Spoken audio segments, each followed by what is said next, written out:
Welcome, viewers and listeners, to the Total Football Analysis EPL podcast. We are the Thinking Fans podcast. Each week, we get together with our besties who are current pro players, real coaches, academics, and stat heads. Join our tribe. Join the revolution, which will be televised and podcasted. I am host Chris Mumford, known as the Professor. Today, I'm joined by David Seymour, whom we call Coach for obvious reasons. We hear from unreliable sources that he's getting inquiries from the new Newcastle owners. He comes from our London bureau. Also, we have Daniele Pruch, whom we call 009 because he is a debonair current pro striker. He comes from our Raleigh bureau. Finally, we are joined by Chris Darwen, whom we call the boss because he literally is the boss. He comes from his villa in Spain. We're resting our star analyst, Harshel, as he has lots of minutes in his legs, and we have a crowded fixture list in coming weeks. This week, we're going to discuss the restart, the UCL, and Europa slots, half spaces, and the pre-COVID team of the year. The Ides of March did not bode well as COVID shuttered the league and the world. However, this week, we've heard that football will restart days before the summer solstice. June 17th, Jordan Henderson's birthday, which is also shared by the original hipster Barry Manilow. We on the podcast feel like we've made it through the rain and can't smile without you. We are delighted to be restarting the league. David, tell us what your take is on the restart. Yeah, I think unless I'm mistaken, that they've only released the first two games, right? That's correct. That's correct in terms of set. Though matches, full fixtures will happen the following weekends. So, I mean, I think it's good that we've got an initial start date. I think. I still think they're being very careful. I think that naming the first two games is fair enough, but they're obviously holding back on releasing the rest of the fixtures. I saw that they're going to have a game at least one game every day by the looks of things, and then five. I think it said 5 on the Saturday, which for me, being at home during this time, that sounds great. Maybe not for my missus, but certainly from my standpoint. So yeah, looking forward to it, but I think it's still baby steps. I'm still waiting for something to go wrong. Well, I am looking to that first match, the Pep Guardiola, Mikel Arteta, Luke, I am your son match that's coming up. I think that as far as the EPL script writers go, that could not be more perfectly written. Chris, what's your take on the restart? I think we're being quite lazy going for Arsenal, Man City being the main fixture of that day. I mean, surely it's all about the two local lads managing their home teams. Well, I wouldn't say Chris Wilder's only got the job because he's from Sheffield. He's done quite well since he got the job. But Dean Smith was pretty much who supports Aston Villa, that's got a coaching license and might be able to keep John Terry on the straight and narrow with his coaching. So that's the reason Dean Smith's there. But tactically, I mean, and that is what we're about here, obviously, that's quite an interesting matchup in itself as well. So yeah, all right, Pep versus Mikel is where the lazy money is going to be placed. But I actually think the Villa Sheffield United game's got a lot of interest in it as well. I mean, obviously Sheffield United want to continue or find if they can get back onto the momentum train nice and quickly. That's going to be great for them because they've got a game in hand over the likes of United so far, and a win immediately puts them straight back into that, even potentially Champions League reckoning, looking at Chelsea. But also down at the bottom, Villa have to start this restart getting points on the board early, otherwise they're going to be playing Championship football again next season. Daniele, you are going through a bit of a restart in your career with tell us what the mindset's like for the players at this point. What are they going through? The mindset is all about waiting right now. We are waiting to see if the league comes out with, and by league I mean the USL in my case. We're waiting to see what they have in store for us. They keep sending mixed signals. The season comes back, the season doesn't come back. So I'm very excited for the EPL to come back, to have games to watch again on my Saturday mornings. It's not gonna be it's not gonna be empty mornings anymore. So looking forward to it, Chris. Good. Well, why don't we go ahead and shift our attention?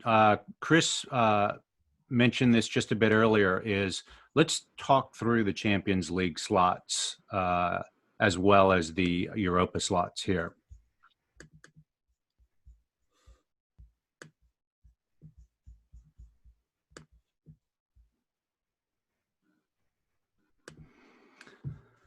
So the short of it is, at the very top, I don't think there's a whole lot. There's a coronation. I think one of the interesting things is they've said definitively that Liverpool will be playing on a neutral venue, whether they wrap that up at an Everton, if there's a Man City loss against Arsenal, which I got to tell you is kind of a head and heart breakup there. You would think your heart wants to win in Anfield, but your head it makes a lot of sense.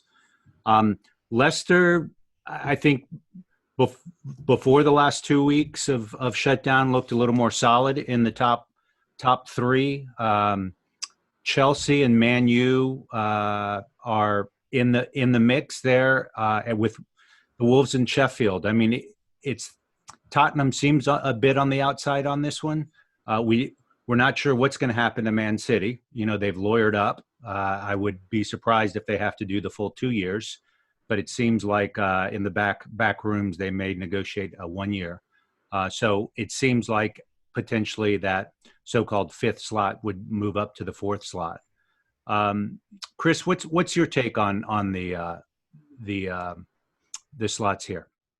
I think all bets are off, to be honest with you. I mean, we have absolutely no idea what is likely to happen in the first couple of games. I mean, all the form that has gone into the season so far literally goes out the window because of this break. This is absolutely never seen before in the middle of a season where we've had this kind of disruption. So, all right, even if Liverpool fail to turn up for the majority of the season, they're still going to win the league. We can see that quite clearly.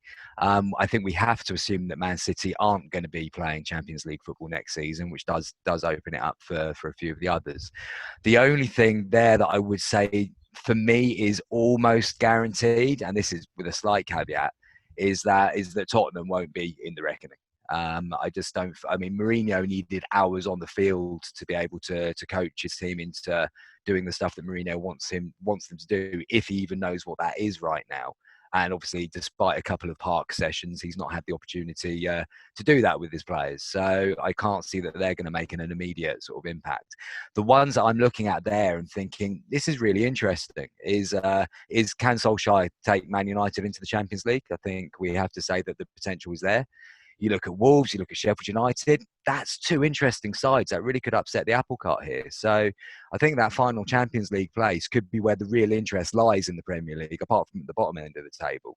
That last Champions League place is where it really is interesting for the rest of the season for me. So last week we talked about injuries and this time more time to recover from injuries. We talked about how Man U was going to be a beneficiary of that, and Tottenham as well. A healthy Harry Kane could change the mojo of the club there. David, what are your thoughts on the positions here? Yeah, I mean, I'm pretty similar with Chris, and I'm so interested to see if United can squeeze into the Champions League and what that would mean for their summer plans. Yeah, I'm hoping.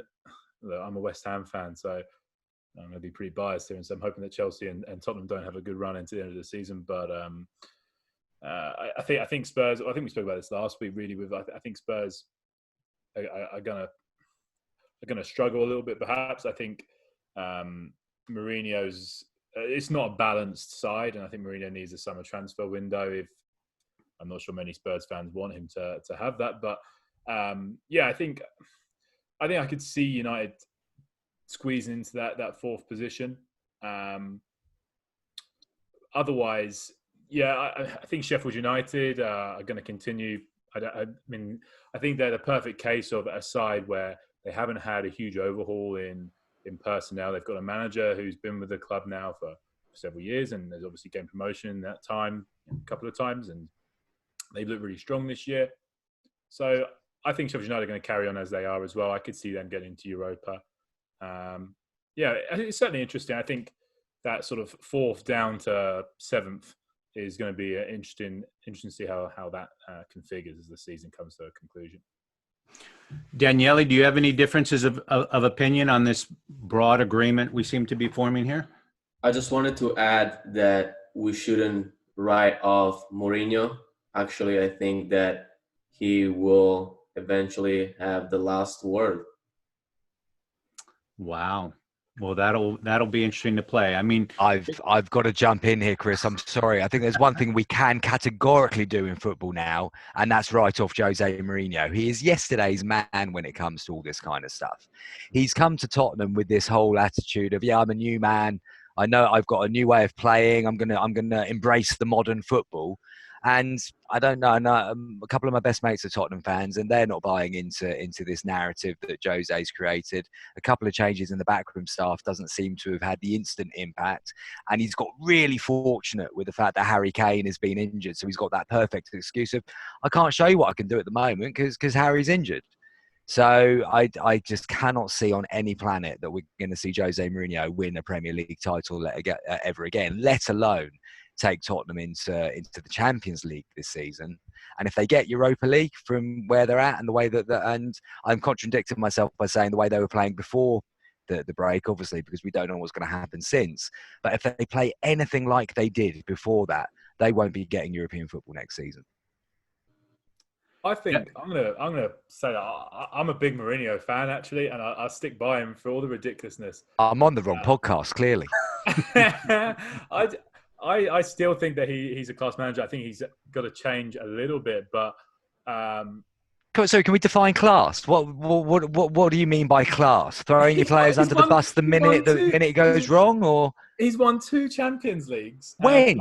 Ages ago. It doesn't matter. It doesn't make a difference. He's still the game's changed in 10 years, but it hasn't changed that drastically. Where suddenly he's Seymour, come on, my friend. Seriously, the game hasn't changed that more in the last decade. Do you want to reevaluate that statement? I'm totally serious. I think that the Barca sort of the Pep Guardiola Barca side is still very much the favoured style. I mean, but there was only one team playing it really well back then, whereas we now have lots of teams that are playing this more evolved style. Barcelona showed teams how it could be played, and then other teams have followed and taken it off with their own style. I just think that Mourinho's personnel right now in this job isn't right. It wasn't right at Manchester United, and I think in hindsight, people have actually gone, do you know what? He didn't actually do that bad a job at United. And I just think that he's so easy to hate because he's so divisive in just his personality. But I actually think that he's certainly made some mistakes tactically at Tottenham so far, and I don't think I'm not saying that he's been great there, but I still think he's a top class manager, and I'm willing to give him time to see what he does with Spurs. I'm not just saying that as a West Ham fan, hoping that Spurs continue to drop down the table. I'll give you my take on things. I mean, I think the jury's out. I mean, the truth is the squad that he inherited, particularly with the injuries, hard to make a final verdict on what he can and can't do. And my gut, along with you, Chris, thinks that his ability in which to adapt to the new football environment may be compromised. But I'd like to see a transfer window or two to see what happens there. You know, they went Spurs from accountants don't want me. Well, it's going to be very expensive for him. That's a very fair comment because I think they were at peak last year or the year before. And, you know, I'm not ready to throw this year's team completely under the bus because I don't think Harry Kane is the best striker in the league, but he is a difference maker. And when you have him and Son, and if they can strap that defensive line together, and Hugo Lloris has had a breakout season. He is playing outstanding football in terms of his expected saves versus actual. So there's some pieces there. I just wonder, remember 6 months ago, we were ready to throw Man U completely under the bus, complete rebuild multi-year. and all of a sudden, they could make it back into champions, and they could sneak past Leicester. I mean, I absolutely love Leicester. I still am not sure that I'm ready to fully trust the Leicester story, just because it's freaking hard. And as Daniele has mentioned in the past, this is a brand new season. Someone could make a heck of a 9 or 10 game run, and we're not going to see it coming at all. It's all about probabilities, right? And I think there are going to be 1 or 2 teams that make a run that no one expected. So with that, why don't we move on to the next topic here, which is, David, you're going to talk to us a little bit about half spaces, which is really, I think, with respect to thought leaders within football, it's always been around, but in the last few years, it seems to have been codified, and now it seems to be more mainstreamed, where coaches are making that more of a point of tactical focus. Can you elaborate on that a little bit more? Yeah, I think since Guardiola's Barcelona, it's become more prominent in the football vernacular, and I think people are talking about it more. But yeah, as you said, it's been a part of football for so long. And I think even if we go back to tactics years and years and years ago, when we had halfbacks, that was essentially the area where those players were playing in. So it's not like it's some sort of invention, but I think that teams are using them particularly well. Let's just start with this. I mean, we've got a grid here on the screen which shows the pitch divided into five channels, and obviously we've got the central channel in the middle, the wings obviously there as well, and then in between both of those we have the half spaces. And if you were like designing a positional grid as a coach, you can change the dimensions as such. So you might have your central grid wider based on how you want to play, but this is how you would structure your training. Certainly, you would show these half spaces and where you want players to move into. Guardiola does things of these where, for example, he doesn't want more than two players in the same vertical channel. So that's how you would structure it. And yeah, I've just put this one up here just to show why we would have half spaces. So a lot of teams will play to prevent the team in possession from playing centrally, and will sit into the central channel or press in a way to prevent the team being able to play into the central channel. So rather than play it into the wings where your options are limited, teams will look to play into the half spaces where they're still in a relatively central position, but it's also in this awkward area where it's in between the centre and the wings. And so opposition midfielders and defenders have to make the decision whether to push out a little bit wider if they're central players or tuck in if they're wingers. And they may get pulled out of position, and then it's when you can start playing around them. So this example just shows the goalkeeper playing past his back three into a central midfielder dropping into the half space to receive the pass. And I mean, it's just an example. It's not like this is the magic formula to playing out from the back. But yeah, that shows it in theory. And has the goal kick, the changes in rules, has that accelerated more passing into the half spaces on the build-up? That's a good question, Chris. I think with the change in rules, I think you're seeing the centre backs just start deeper, so starting well inside the 18, and it invites the press on more. You often see 1 or 2, sometimes even 3 forwards camped right outside the 18-yard box, waiting for the keeper to play into the centre backs, and that will be for the out position team. That's a way to instigate the press quickly and intensely. But for the team in possession, that's a way to draw the press forward and leave space in the midfield. I wouldn't say necessarily it's opened up more opportunities in the half spaces, but I mean, perhaps it gets teams to play into those areas quicker. But I mean, that's just me. Daniele, 009, how has that affected your defensive play as a striker? Because the half space for the attacking players is a magnificent thing. It allows us to turn. It allows us to force the center back and the right back, I'm talking about if you're a left winger, for instance, to make a choice, because you're in that space that really is, they don't know who should pick it up, right? And as you're in that position, in the half space, you have the possibility to scan your surroundings and know if you should release the ball right away when you receive it, or turn and go to goal. How about in terms of the changes in the goalkeeper in the goal kick rules? Has that changed how you play defensively as a striker? I would have to think about it because our season has been interrupted. Right. But yeah, it could. It's definitely a different approach in terms of pressing, because when the defenders or midfielders when they receive in that half space, usually as a striker, you force them to make a wide pass. It depends on what the team strategy is, but that's usually what we do.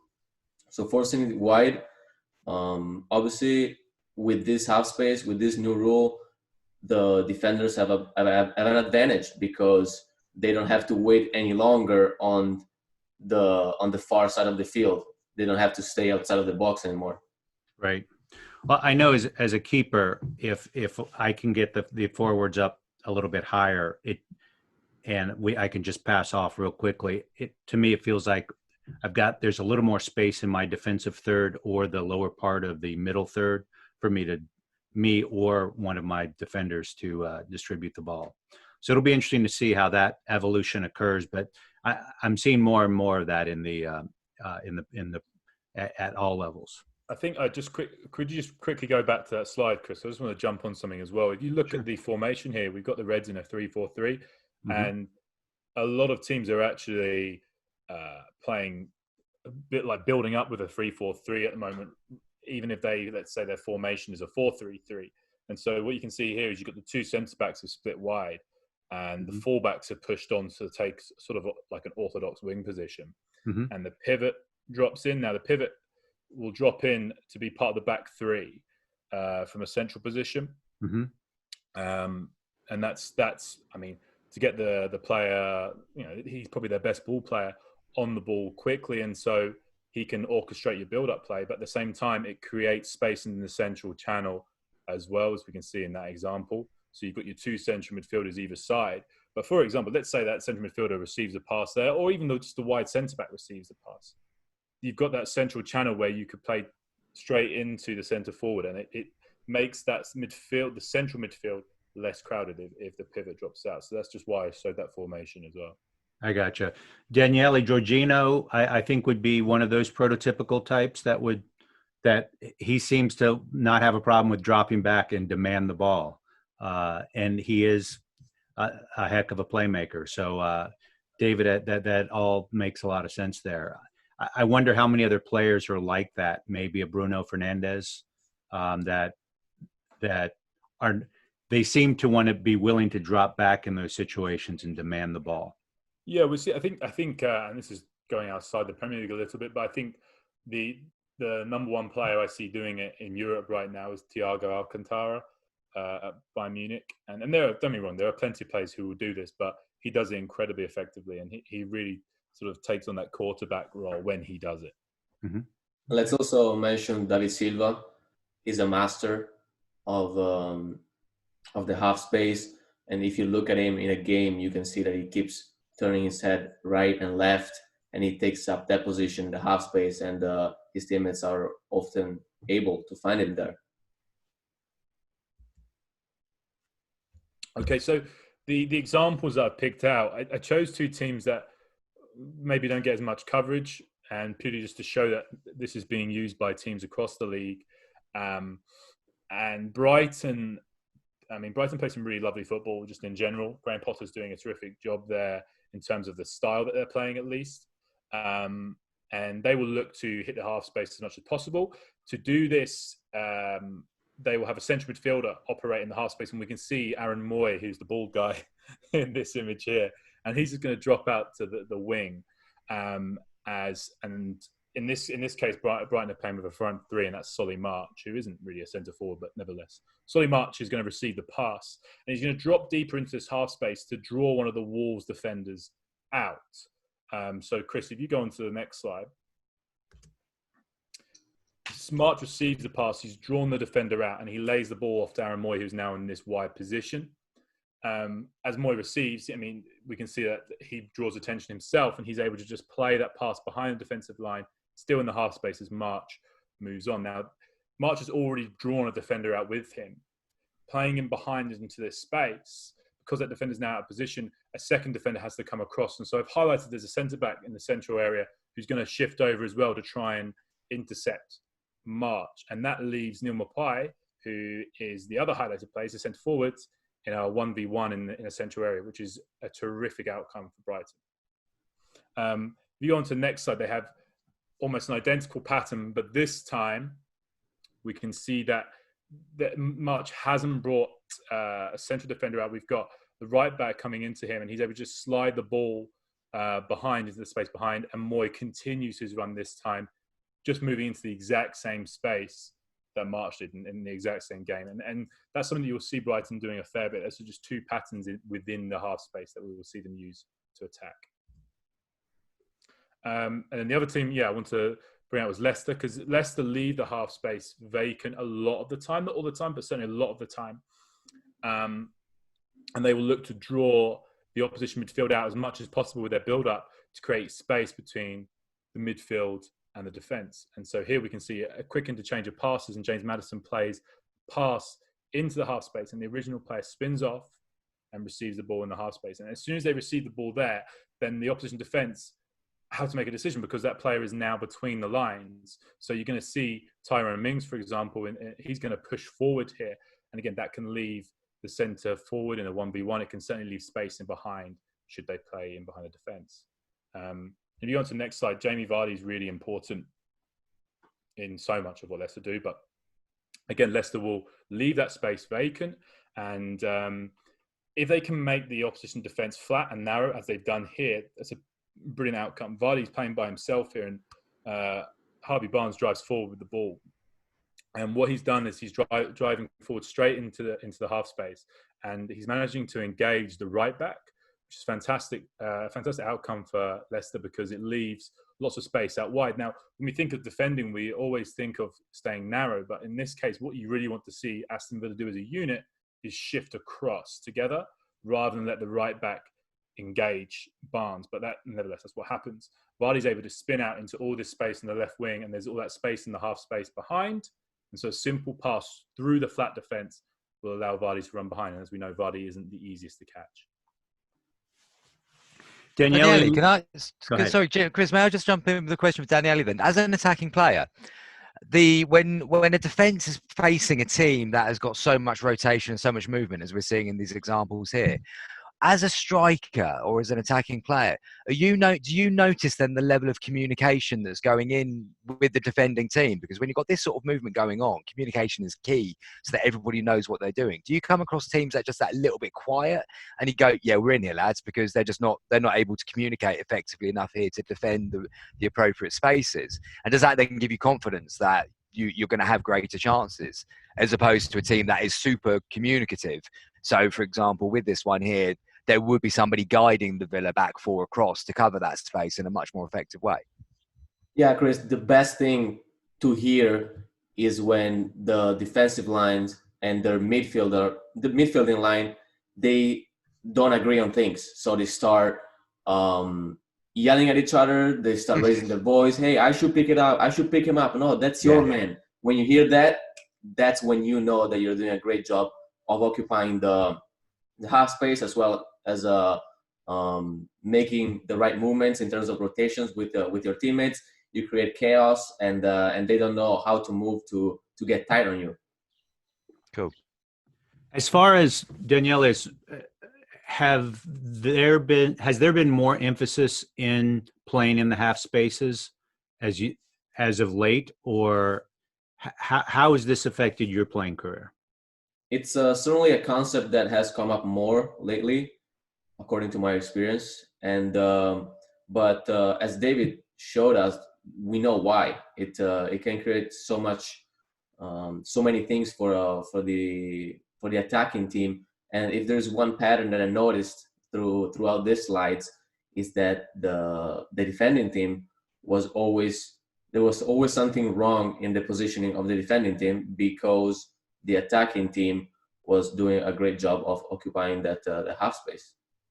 I think as well. I think what you want to do as a team in possession is you want to unbalance the opposition. That's surely that should be the number one priority, to unbalance the opposition. And I think that if you can focus play in the half spaces, it forces the opposition to make decisions that perhaps they're less comfortable with. It forces them into areas that maybe some players don't want to be in, and it naturally unbalances teams. So teams that are really good at playing the half spaces will have great joy at bringing players into areas they don't want to be in. Yeah, and I will add something. When you position yourself in the half space, you have to be on the same page with your teammates, because the passing, when you are a passing option in the half space for a very quick moment, so your teammate has to recognize that and give you the ball at the right time. We're talking about half a second, because that's the time that you need to mess with the defensive line, and in that half a second, they're not gonna be able to understand who should drop or who should step on you. I tell you, I think from a keeper's perspective, those half spaces are so dangerous because the speed of the crosses are coming across, so you can hit low drivers where there's just your response time is compromised. I also think from an angles perspective, you have to respect the shot. So you have to be in a set position as opposed to in a cross where you're turned to the side and you can see, you can do some shoulder checks and see where the strikers are making their runs. So I find that very challenging, and unsurprisingly, the expected goals from crossing from the wings is about 2%.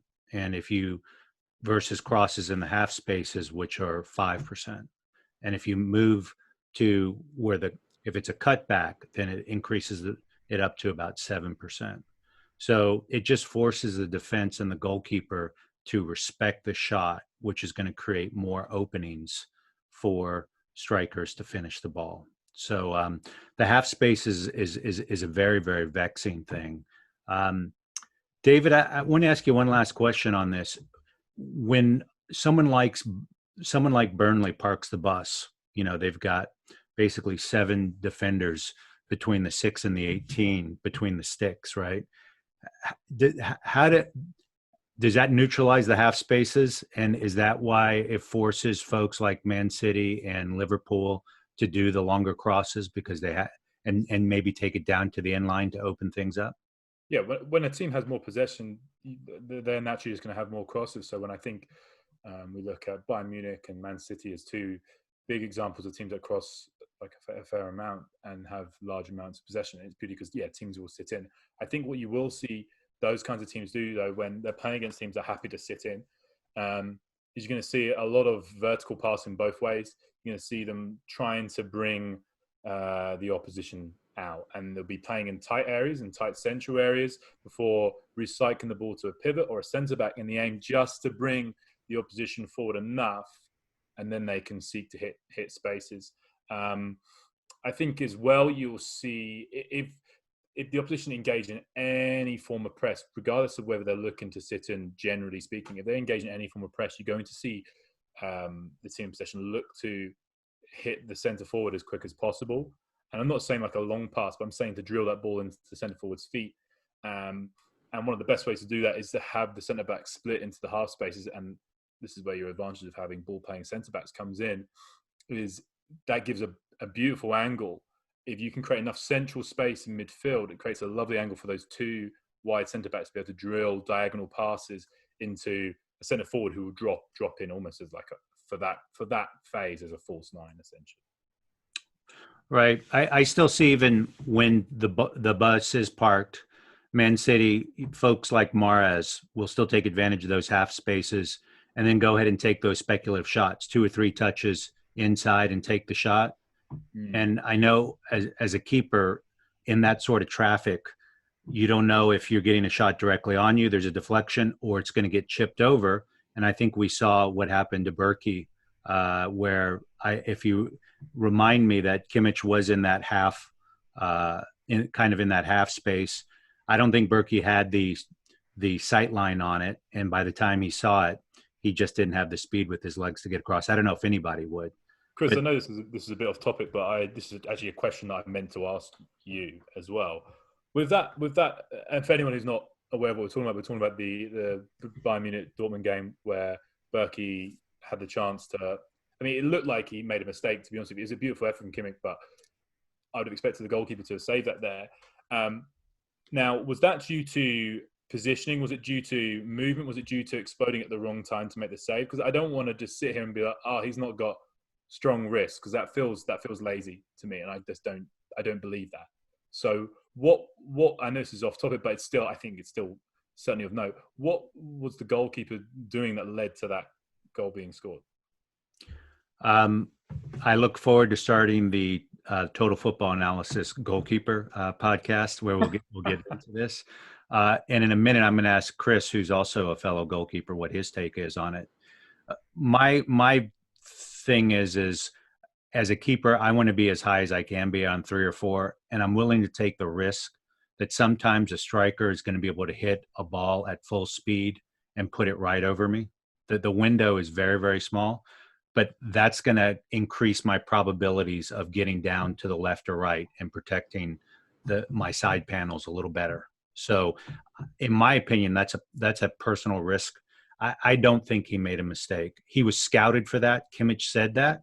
And that means as a keeper, you got to change up a little bit, where you have to step back some games, step forward. And really, to me, a keeper should be showing 3-yard line, generally 4-yard line. But then right when the striker puts his head down, right when I see Daniele put his head down, I'm going to sneak in another step forward or 2. So once I know he's going to take a hard shot. So I think Berkey did not have the sight line completely because there was traffic. And then he saw it and he's like, oh my God. I don't think his technique was bad, shuffling back. I think Kimmich hits 1 of those out of 10, 2 out of 10. And you just have to say, good on you. Good job. Let's pick up the ball and keep rolling. Chris, what's your take on that? I think first of all, credit has to go to the Munich analysis that they sussed that there was a weakness there. And that weakness, they may not have even had a chance to try that in the game. But the one chance that did come along, it was executed very, very well from the player. However, I think the goal's been a little bit overrated. I think everyone was so desperate for football to be back that this is suddenly the greatest goal we've ever seen. And I'm not convinced it was that. Berkey, I mean, there is clearly an issue there. If they've spotted that and that is something that's on, then it's something that needs to be looked at and addressed in training. I agree maybe with the mixing up his starting position from time to time, but he was clearly in the wrong position if that shot was able to be on. Now, in terms of the actual save itself, and you called me a goal. I haven't been a goalkeeper for many, many years, but I do remember that was probably the worst nightmare effort coming in on goal, because it's actually incredibly difficult to pull off the technique to make that save, because you've got to be concentrating on the back pedaling. You've got to somehow find the strength in the wrist to be able to get the ball up and over, but the ball's not coming with a lot of pace anyway. It's coming on a downward trajectory. So to actually get the hand technique to be able to do that with the correct timing whilst you're focusing on all that, and you've still got the oh shit he's done me moment as it's going back over your head, that's an incredibly difficult sort of skill to pull off. However, just from the general greatness of goal, if a keeper gets a touch to it, guys, it cannot be a great goal. Great goals have to go in clean as a whistle, and that one just doesn't count for me in that respect. That's maybe something that we need to think of in the next podcast. Great goals where the keeper has touched it. And maybe we need to debate whether that was a great goal then, based on Chris' parameters. We'll make sure Harshall's still on the bench for that one. Then I want to be in on that one. Well, we're probably gonna have over 90 events in which to evaluate that in the coming weeks here. So why don't we go ahead and switch gears to the next topic here? Thank you for that, David, and we're going to go ahead and go to the pre-COVID team of the year. And I guess Harshell, while from the bench, was able to conduct a Twitter poll from the TFA Illuminati on the, and I'll go ahead and run through this quickly. And then what I'd like to do is ask each one of you to justify the differences of opinion you had, and let's have a civilized conversation about this. I think So you're pitching quite high for civilized. So the Twitter votes are in. The People's Choice Award for the goalkeeper is Henderson, right back, Trent Alexander-Arnold, Van Dijk as center back. The other center back is Soinuku. The left back is Robertson. The center defensive midfielder is Ndidi. The center midfielder, Henderson. De Bruyne is the other center midfielder. And then left wing is Mane. Right wing is Salah. And I guess we chose a 4-3-3 configuration on this. Yeah, we did. So why don't David? Who's our centre forward? Oh, we can't see at the very bottom, but bear with me 1 second. That's an important detail. Aguero was the winner of We've gone strikerless. We've gone strikerless, David. They're good enough that they can beat with 10 players, we think. Exactly. So, Daniele, what's your take on this? Tell us where you differed and why you differed on it. Okay, I got a lot of hate because I included Leno as keeper. I know that Chris and David. And you wonder why? It's because it's more of a choice coming from my heart, because I like the German school of goalkeeping, based a lot on saves with the legs. I do not think that he is the best in the Premier League, but I needed to light up a little fire, Chris. Otherwise, we would all agree probably on. Otherwise I would have chosen Alisson. Hey. I hope that's part of your team talk towards him, though, when you're picking this team. But I don't think you're the best in the Premier League, but I like what you do with your feet. Good. Tell us about your center defensive midfielder choice. I pick Jorginho because his vision, his football IQ is just too high for other players to even get close to him. I like his passing. I like the way he keeps telling his center backs where to pass it and when to pass it. If you look at his hands, he's always giving directions, and players like that are a nightmare to press as a striker. If you go against Jorginho, you know that he knows you're coming. He knows which way, how fast, and he's gonna pass the ball around you or take a touch around you. But it's a nightmare. We need to talk about how you managed to get Marcus Rashford over Sadio Mane. Well, because it was too boring of a choice. Don't forget, he's got something like 14 goals in 22 games, if I remember correctly. So, I mean, the numbers speak for themselves, David, but also his style is something that I really like. Yeah, that's a bold call there, going against Mane. Mahrez, tell us why you chose him. I pick Mahrez because, well, first off, because he's left-footed, so I want my wingers to play with inverted foot, and I like his 1v1 abilities are incredible. The way he cuts in and out, he just drives the defenders crazy. And also, I pick Aguero as my striker. So I have the Man City connection right there. We're talking about half spaces. So there is already some chemistry in my team. That's why I'm pretty confident that it will beat all your guys' teams. Can you answer this one? I'm just looking forward to my guys looking back at that and going, "It's all right, lads. I got Leno in goal." Virgil's looking back, going, "Who the hell put him in nets?" And Sionku's going, "Where's Casper?"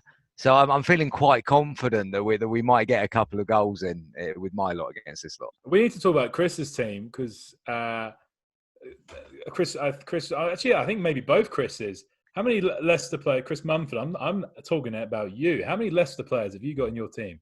Schmeichel, Soyuncu, Ndidi, 3. Has anyone got more than 3 Leicester players in their team? Did I pick Vardy as my striker? We'll never know. We'll never know. Presume that I did, so I will have 3 as well. Yes, you've got Vardy. Yeah, good. Then I've got 3 as well. Yeah, I've chosen the right 3 initially. I mean, don't forget, I've not chosen. I've got 3. Right. That's interesting. So we've got. Technically, there's five Leicester players mentioned. How many Liverpool players have we got mentioned? Alisson, Trent, Van Dijk, Robertson, Mane, Salah, Henderson. So they got 7. I mean, I think looking at this at a glance, I think Leicester might be our second most mentioned team. But isn't that often the way in this situation, though? Because, I mean, yeah, it stands to perfect reason that you're going to have Liverpool as there's going to be a lot of players in there. Man City probably get a little bit forgotten about this season because in many people's eyes, they will have failed, which is maybe not necessarily fair. And the expected points and the expected goals and all that would suggest that isn't exactly the case. But then Leicester have surprised everyone. So I suppose Leicester are more prevalent in your mind. When you think about who's been really good, Leicester players come up because they probably overachieved our initial expectations this season. That was actually something that I spoke to Chris and Daniele about yesterday, was the expected points table, was that City are on 63 for expected points and Liverpool 57.8, which is actually mind-blowing when you think about the points total. Be very careful about this, though. I mean, I saw the love that the Athletic got for mentioning something similar on a piece yesterday, and there won't be many Liverpool fans subscribing to the Athletic next week, I think. So we'll just say that we actually think that both teams have been brilliant this season, and whatever happens. We love every team and how they're all playing, and we love the fans of every team as well. Well, I say that, but I didn't pick Trent, so I might not be the most popular man either. But yeah, you sir are an idiot, though, as we're going to come on to when it comes to Mark Noble, I think. Well, before we leave you, Chris, justify your Greenwood. Mason Greenwood. Personally, I believe that when you're putting a team together, you should have at least one breakthrough star in there. And most of the guys that have been picked there, you could probably say that Soyuncu is fairly new. But Greenwood he's a youngster who's come in, and in the moment where everyone was looking at United and thinking Solskjaer should go and United are failing and all that sort of side of it, Greenwood was one of the players who really stood up, grasped his chance with both hands and delivered. And sort of almost did what Rashford did a few years before him. And then if you're looking at the future for United with Rashford and Greenwood coming through, that's not just good for United. That's good as an England football fan as well. So I just felt that, again, probably similar to Daniele, not wanting just to pick the obvious people in there. That I wouldn't have dropped Mane because that's just crazy. I thought Greenwood would be a nice addition to the side because he's had a really good season, and he's got a lot of potential. And I think he's one of the few real highlights for United this season. Chris, do you realize that you're coming on my side by mentioning Rashford, right? Yeah. No, I've got nothing against Rashford, though. I think as a United fan, I'm sure they would have loved him to have played as well as he did for England for the entire season at United. But I think it's probably taken a long time for him to get over or get rid of the straitjacket that he was wearing under Mourinho for so long. That still weighs quite heavy on him. But no, Rashford, to be fair to him, he has had a really good year. But has he had a better year than Mane? I mean, I suppose then we get into, has Greenwood had a better season than Salah? And then that's where we start to lose Liverpool fans again. And we love you, Liverpool fans. Stay with us. Yeah.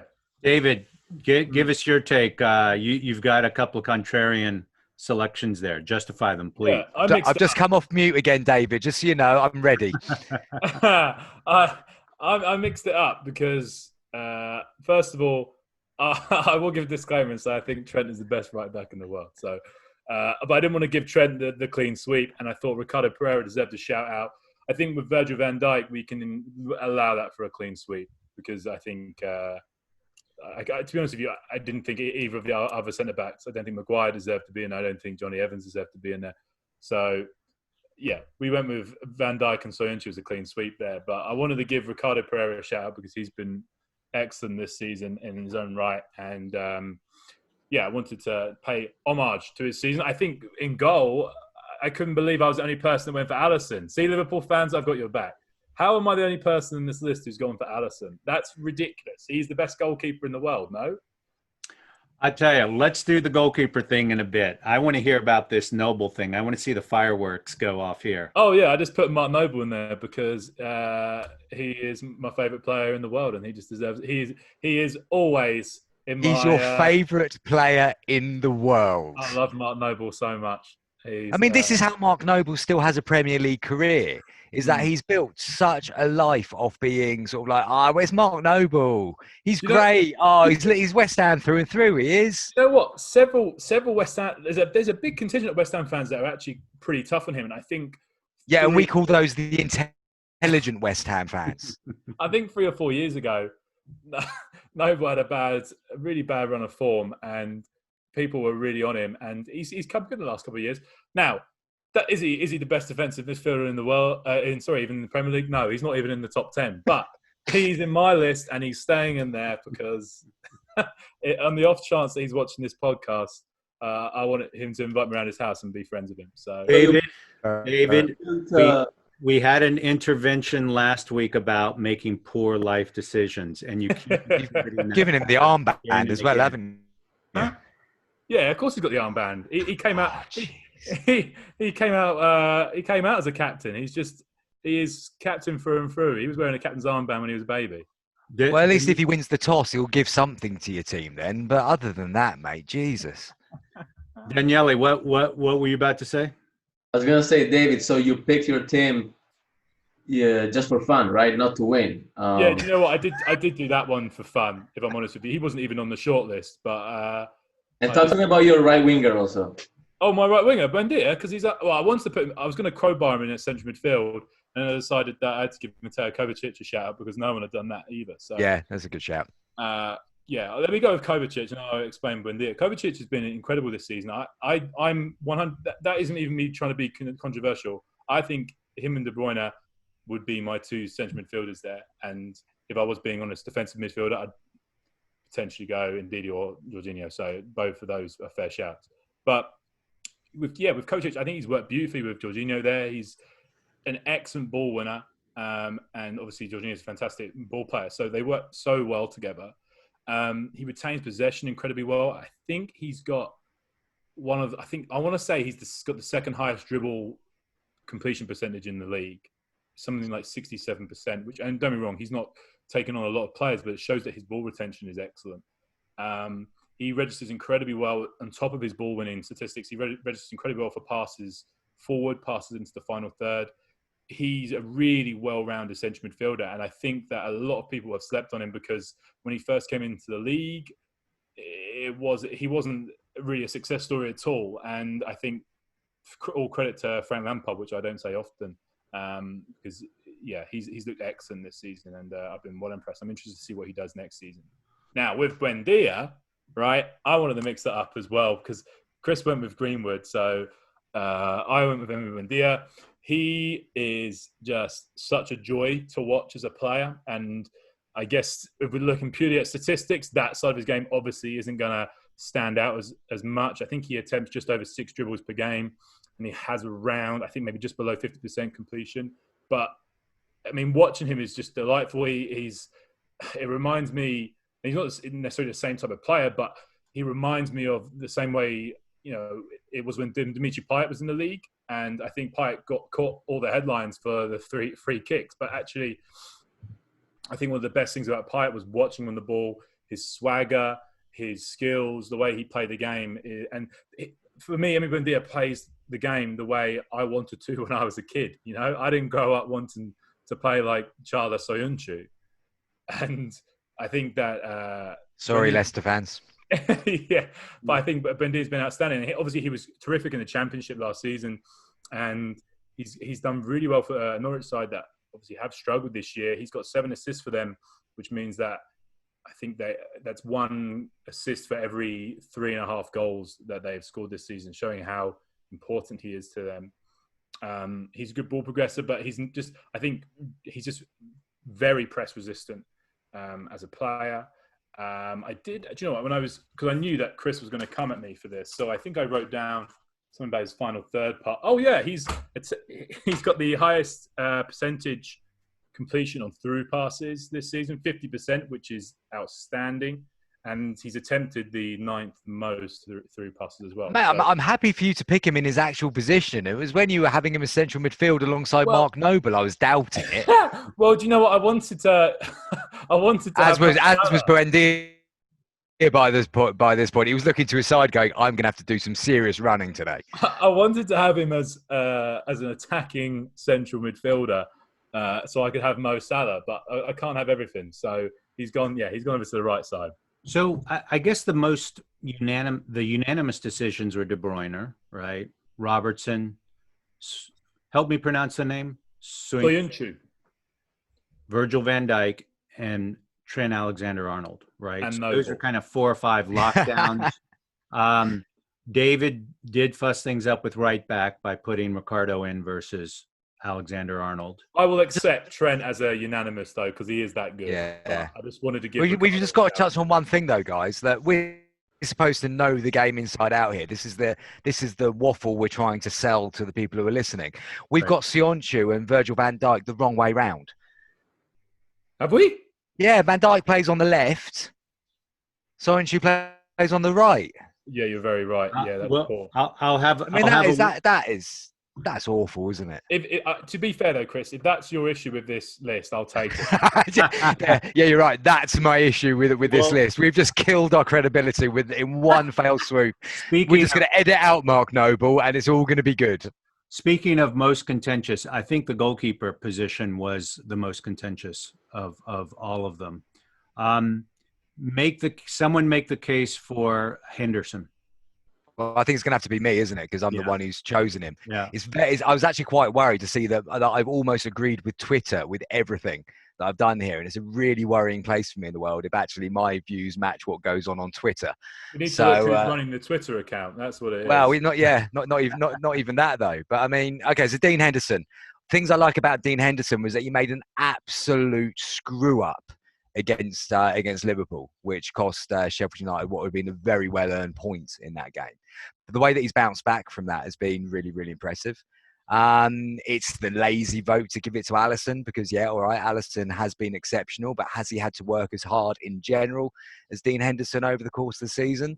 Dean Henderson is in a position where he has to be at the top of his game because if he's not, then Sheffield United are quite possibly dropping more into a, not necessarily relegation narrative, but certainly they wouldn't be in the position that they are without having a goalkeeper they can give complete confidence to. I mean, basically, look at the back four I've picked and they look behind them and it's Dean Henderson. Look at the back four Daniele's picked and they look behind him and see the guy they've got between their sticks. You know which team's going out to battle happier. But the other thing I really like about Henderson is the way that he utterly backs himself. There's been a couple of interviews with him that I've watched where he is basically talking about himself as the next England goalkeeper. And the best goalkeepers that I grew up watching, the Shiltons, even then into the Peter Schmeichels, and a soft spot for Les Sealey, they were all convinced that they were the best goalkeepers in the world. And Dean Henderson has that self-belief. And I think one of the biggest battles for goalkeeping is having an unshattering belief that even if you make a mistake, it wasn't your problem, mate. It was somebody else's, because then you can bounce on and you don't have your mentality changed. So for me, I think that's why Dean Henderson gets my vote. So, David, I think we don't need to spend a lot of time on why you chose Alisson. I will tell you that if one had to choose a side, Alisson would make. I mean, it's just, I'm amazed at how it seems like effortless he plays the game. He doesn't have to make incredible type dives because he's positioned right. A lot of times it hits him in the chest. The thing I want to jump on here, and Chris said it was a lazy decision, but let me ask you this: if Alisson had been injured for the whole season and Adrian had played in goal, would Liverpool be in first place? Yes. I believe that. I believe they would be. And I know I've just sort of said, look, Alisson's a lazy decision. I mean, so much of being a good goalkeeper is the stuff that goes unnoticed. And as Chris has said, so many of the saves that other goalkeepers would have to make look amazing saves just look like the ball's hit the guy.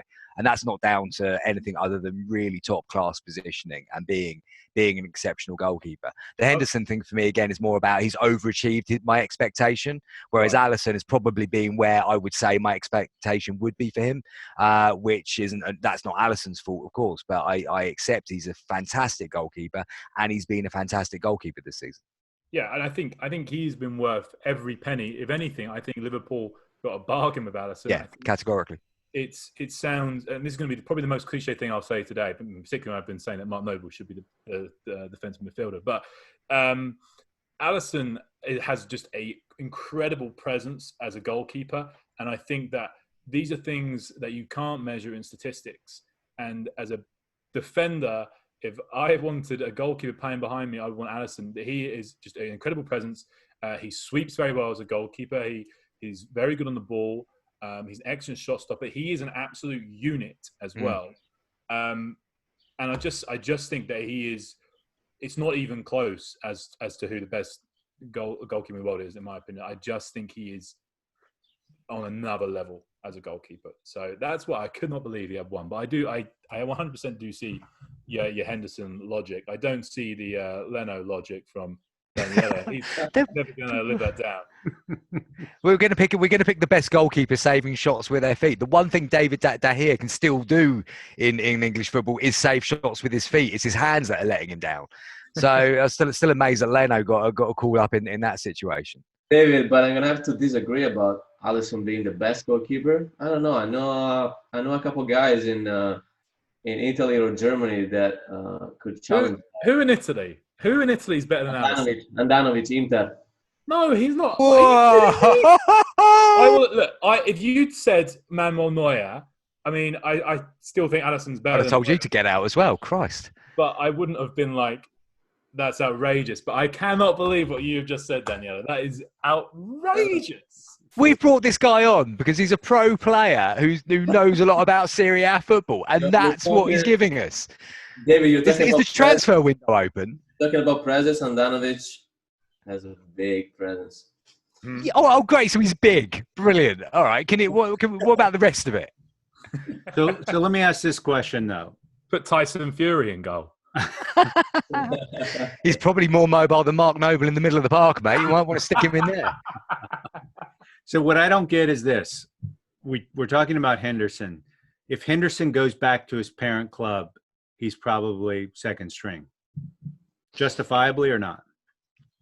If I was Man United right now, I'd be looking at the alleged decline of David De Gea, and I'm saying that without the statistics to back up that. But to the eye test, it feels like he is not the goalkeeper that he was a period of time ago. You've got Henderson, who is younger, cheaper, on the way up, and it won't be too long before De Gea's market value starts to fall quite dramatically, in my opinion. Now was the time to cash in when Real Madrid would have done anything to take him to Madrid, and now they've obviously got Courtois.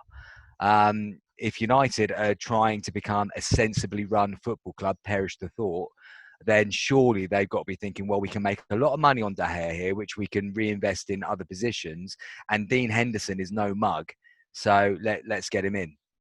I like that logic. Go ahead, David. I would be tempted to leave Henderson with Sheffield United for another season, but I'm with Chris. I just wonder if people will have the money to spend that they want on De Gea this season. It may end up just being a case of that the chance has gone to cash in on him. Yeah. Here's my question to you. Is Henderson the Jordan Pickford of 2 or 3 years ago? Where Pickford's stock was rising considerably, right? Henderson, big British keeper from that school. Is this the outlier year, as Pickford had an outlier year a couple of years ago? I personally think that if Henderson and Pickford were starting from the same annual starting point right now, then Dean Henderson would be England's number one right now, just based on what he can do at the same time as what Pickford was doing. Do I think it's the outlier year? No, I think he's been decent every single opportunity he's had to play first team football. Pickford's an interesting one. I actually think that one of the reasons why Pickford has not looked as good and probably underachieved in people's eyes is that moving to Everton probably wasn't the wisest career move. A club in constant change and turmoil without a clear direction and path. I believe that actually Pickford played pretty well under Sam Allardyce did I mean Sam Allardyce? I've had a complete blank moment there. Was it Allardyce was at Everton, wasn't he? Yep. Yeah, no. I suddenly had one of those senior moments where I thought maybe I was making it up. No, with It doesn't Pickford sound real, does it? played well under Allardyce. No, it doesn't. That's what I mean. And I'm sure there's plenty of Everton fans that have also forgotten it, which they've had to forget it so they can sleep at night. But he played really well under Allardyce. And as it's got a little bit more expansive at Everton and he's been asked to play that football. I mean, we all know Pickford loves to try and play football. Give him an opportunity to ping a pass like Virgil van Dijk and he's not going to miss out on the opportunity. That responsibility on his game seems to then sort of seen some of the goalkeeping basics regress a little bit. So I don't know, Henderson for me just feels like at the moment a more solid all-round option at again a much cheaper price. I think Pickford's also lived on the reputation of being able to play direct, accurate passes. Mm-hmm. And I don't think he's been as effective with his shorter passing, certainly. And I think that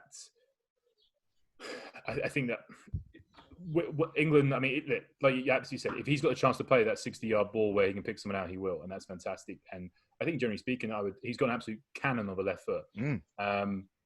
But at the moment, I'm not buying him as the sort of overall ball playing goalkeeper, and I think that he's one of those players that it starts to be found out this year a little bit. And as you said, a lot of that's come down to his actual goalkeeping. But I think with particularly English players, when they play at an international tournament and they do well, then they kind of have a reputation until the next international tournament. People go, "Oh yeah, he's good," and that's not always the case.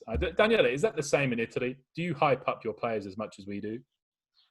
Well, yeah, I can speak for Buffon, a keeper that I think in the past 4 or 5 years just lived off of what he did in the previous years in terms of he kept getting caps, even though Chesney, who was the second keeper, I think he was already better then.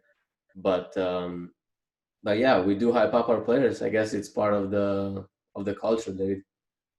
I think that as a nation, I think we often criticize ourselves for bigging up our young players too much. So it's interesting to hear that it's not just us. I know that the Americans are really hopeful of the current young crop coming through, the Weston McKennies, Josh Sargents, etc. Right, Chris? Yeah, I mean, I think what our perspective is there's promise. There's Josh Sargent, obviously Christian Pulisic, but frankly, we've had kind of a couple of stumbles as of late, and we're left wondering, particularly with the cancellation of the Development Academy, is okay, what are we in the U.S. doing to develop high-class talent? And jury's still out on that, and it's been out on that for the last 25 years, I think, is the unfortunate piece. But I want to kind of get back to my pick on the goalkeeper. I chose Peter Schmeichel. Casper. I'd still back Peter. I'd still put Peter between the sticks, no problem. I saw him in a Legends game, and he has no problem taking people out. But Casper, I think in terms of impact player, in terms of the expected saves versus actual saves, he's fared very well. I don't think that Leicester is in the Champions League hunt without him, right? On the margin, he's just not there. If Henderson does get Sheffield United into Europa, okay, well, that's a legit argument. But I will tell you that Schmeichel, even over the last 4 years, his distribution has gone to next level. His ability in which to hit precise long balls, his ability to, he's become really the quarterback of that team. And I think David, you mentioned this earlier, is the intangible features. he's a barker. He will bark at his teammates if they don't get things done. Allison is a little more quiet. And I just think that Schmeichel, who grew up in an era, frankly, where they didn't use their feet at all, he was the third string keeper at Man City. And what he ended up doing was, because he wasn't playing in the games, he was always drafted into play as a back. So that's how he was able to develop his foot skills. While as yet growing up, he never took his own goal kicks. So to see that development, to see the hardship that Leicester has gone through, and for him to be that leader that he is, and the numbers, I think, could fully support that. So I like the Henderson story in terms of difference maker. I don't know if I were a back looking behind me, if I would have the utmost confidence. Of course, an Allison is. But if I saw Schmeichel back there, I'd be like, all right, he's got my back. I'm ready to roll. Chris, what are your thoughts on goalkeepers when they're growing up playing different sports that still benefit them as a goalkeeper? I know Peter Schmeichel grew up, I don't know if Casper did as well, but I know he grew up playing handball as well. Yeah. And was apparently an outstanding handball player. Do you think that's an important avenue for player development for goalkeepers? I think it is essential, in my opinion. Goalkeeping is a very specialized skill set, but in the U.S., the